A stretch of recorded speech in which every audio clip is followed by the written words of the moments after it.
We're going to need tough, serious people in our politics to bring our country back from the brink, and we may be getting one. Not the hero we deserve, but the hero we need.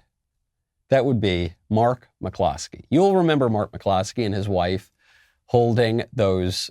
He had it looked like an AR-15. She had that little James Bond gun. And when BLM started storming up and breaking their property, they did not roll over. They did not lie down. They did not say, please take whatever you want because of your claims of historical grievance. And no, they pulled out their guns and pointed that at them and said, get off my property. Get off my lawn. I said, get off my lawn now. So they also did this while wearing their great Brooks Brothers, pink polo shirt, white chinos or, khaki colored chinos.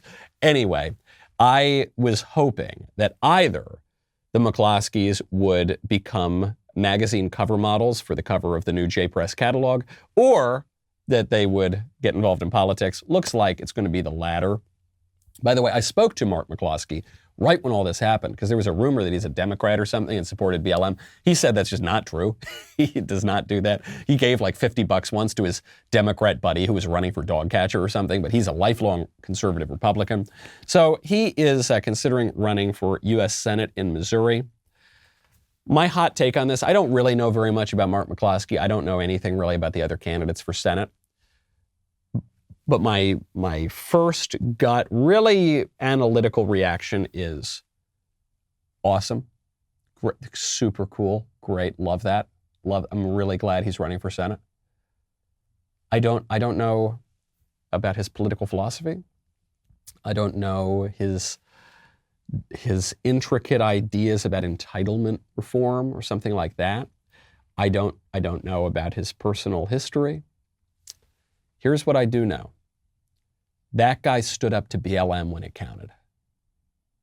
When it was getting real, when it was on the line, when a violent, angry mob came to destroy his property and threaten him and his wife, he stood up to them. And he faced legal threats because of that. Didn't care. Faced physical threats, obviously, because of that. Didn't care. He stood up to defend not just his property, not just his life, but to defend what is right, to stand up for justice. That gives him, I think, a real advantage in the race. All the jokes about how great they looked, in the polos and the guns and everything, those images did represent something. They weren't just memes.